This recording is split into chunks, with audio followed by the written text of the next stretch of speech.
12 जून 2025 1:38 का वो समय, अहमदाबाद से लंदन जाने वाली एक फ्लाइट टेक ऑफ करती है, लेकिन सिर्फ 33 सेकंड के बाद वह आसमान से सीधे जमीन पर आ गिरती है और 260 जिंदगियां हमेशा के लिए खत्म हो जाती है।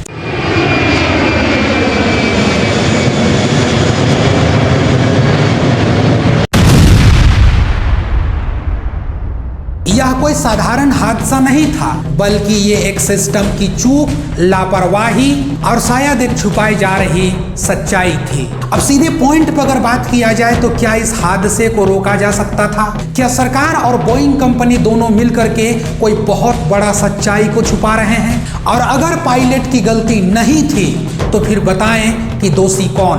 अब आइए इस कहानी को पूरी विस्तार से समझते हैं। उससे पहले आपसे एक छोटा सा रिक्वेस्ट है कि यदि आप हमारे चैनल में पहली बार आए हैं, हमें पहली बार देख रहे हैं, तो नीचे सब्सक्राइब का बटन होगा, दबा करके बेल आइकन को ऑल कर दीजिएगा। वीडियो अच्छा लगेगा तो लाइक जरूर कर दीजिएगा। अंत में अगर और अच्छा लग जाए तो वीडियो को दूसरा तक शेयर जरूर कर दीजिएगा। अब आइए हम लोग लौटते हैं अपने वापस टॉपिक पर। एयर इंडिया की फ्लाइट 171 अहमदाबाद से लंदन गेटविक जा रही थी। प्लेन था बोइंग 787-8 ड्रीमलाइनर VTANB।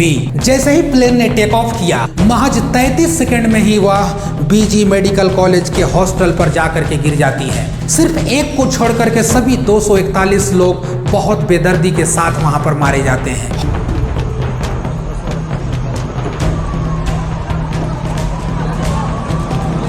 गाड़ी निकाल दो, गाड़ी निकाल। हॉस्टल में पढ़ रहे 19 छात्रों को भी इस हादसे में जान चली जाती है और कुल मौत आगे बढ़ करके 260 हो जाती है। इतनी बड़ी हादसा में सिर्फ एक नागरिक बच पाया, ब्रिटिश नागरिक विश्वास कुमार रमेश, और उसकी एक गवाही ने ही पूरी जांच की दिशा को पलट करके रख दिया। उन्होंने बताया कि जैसे ही प्लेन टेक ऑफ किया उसके बाद तुरंत अचानक प्लेन में कंपन शुरू हो गया और फिर सब कुछ ऐसा हुआ मानो बंद पड़ गया हो, और उसके बाद एक जोरदार धमाका होता है। इस हादसे की चर्चा इसलिए हम कर रहे हैं क्योंकि इस हादसे में DGCA और AAIB की पहली रिपोर्ट भी सामने आ चुकी है। 14 जुलाई को ही सरकार ने इतनी बड़ी घटना की प्रारंभिक जांच की रिपोर्ट को जारी किया है। इस जांच में हम लोग एक एक करके समझते हैं कि आखिर इसमें एक एक पहलू में क्या क्या बताया गया है। जिसमें पहला बताया गया है कि दोनों इंजन खुद बंद हो गए थे, और दूसरा यह कहता है कि फ्यूल कट ऑफ स्विच यानी कि RUN से कट ऑफ हो गया मात्र 1 सेकंड के अंतराल में। तीसरा पॉइंट में कहा गया कोई तकनीकी खराबी, खराब मौसम या ईंधन प्रदूषण नहीं था। और चौथा पॉइंट को सबसे अहम और खास माना जा रहा है क्योंकि उसमें कॉकपिट रिकॉर्डर में पायलट की आवाज सुनी जा रही है, जिसमें एक पायलट कह रहा है कि तुमने फ्यूल बंद क्यों किया, दूसरा पायलट कहता है कि मैंने नहीं बंद किया। अब सवाल ये उठता है कि अगर दोनों पायलट कहते हैं कि हमने नहीं किया तो फिर स्विच बंद कैसे हो गए? हालांकि बोइंग कंपनी की संदिग्ध भूमिका भी रही है। 2018 से 2019 में बोइंग 737 मैक्स से 2 बड़े हादसे हुए थे, जिसमें पहला था इंडोनेशिया और दूसरा था यूथोपिया। क्योंकि यह भी कहा जा रहा है कि लॉक अगर ठीक से काम कर रहा होता तो स्विच खुद से बंद नहीं हो सकता। अब आइए हम लोग रुख करते हैं सरकार और उनके द्वारा चुप्पी की ओर। नागरिक उड्डयन मंत्री राम मोहन नायडू ने कहा है कि अभी जांच जारी है, हम अभी इतना जल्दी कोई भी नतीजा नहीं निकाल सकते हैं। लेकिन सरकार ने रिपोर्ट आने से पहले ही बोइंग कंपनी को क्लीन चिट देने जैसा बयान क्यों दे दिया? क्या यह बयान अरबों का सौदा और इंटरनेशनली प्रेशर का कारण था? क्या बोइंग जैसी अमेरिकी कंपनी को बचाने के लिए भरपूर कोशिश किया जा रहा है?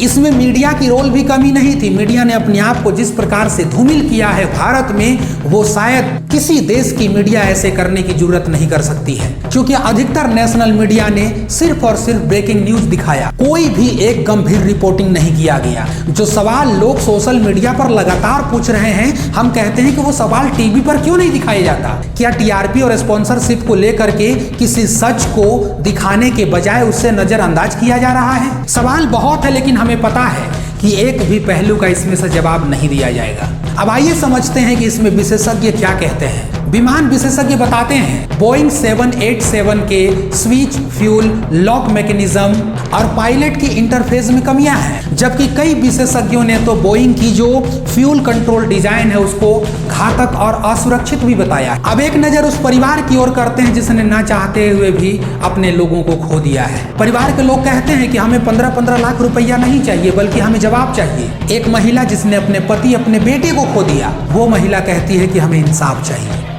हमें जवाब चाहिए। वो कहते हैं कि बोइंग कंपनी के खिलाफ में आपराधिक मुकदमा तय होना चाहिए और स्वतंत्र रूप से अंतर्राष्ट्रीय जांच होनी चाहिए। और तीसरा, पायलट और एयरलाइंस पर दोषी ठहराने से पहले सच्चाई बताई जाए। अब सीधे सीधे निष्कर्ष पे पहुंचे तो क्या होना चाहिए? निष्कर्ष यही है कि सरकार को भी अंतिम रिपोर्ट आने से पहले किसी भी कंपनी को क्लीन चिट नहीं दिया जाना चाहिए। डीजीसीए और एआईबी जो रिपोर्ट की जांच कर रहे हैं उनको पारदर्शी तरीकों से रिपोर्ट को सार्वजनिक करना चाहिए। बोइंग के साथ हुए सौदों की समीक्षा होनी चाहिए और हर प्लेन की सिस्टम की दोबारा से चेकअप यानी कि जांच होना चाहिए। जरा सोचिए, 260 जिंदगियां चली गई सिर्फ एक सवाल पूछने से डरते हुए कि किसकी गलती थी। और अगर आज हमने सच का सामना नहीं किया तो अगला फ्लाइट, अगला हादसा शायद हमारी या हमारे जानने वाले में से किसी करीबी की भी हो सकती है।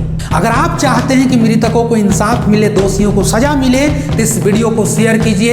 इतना शेयर कीजिए इस वीडियो को कि वीडियो जहां तक पहुंचना हो वहां तक पहुंच जाए और इस सवाल का जवाब हर एक लोग तलाशें कि आखिर इतनी बड़ी घटना हो गई, इसका जवाब इतना आसान क्यों?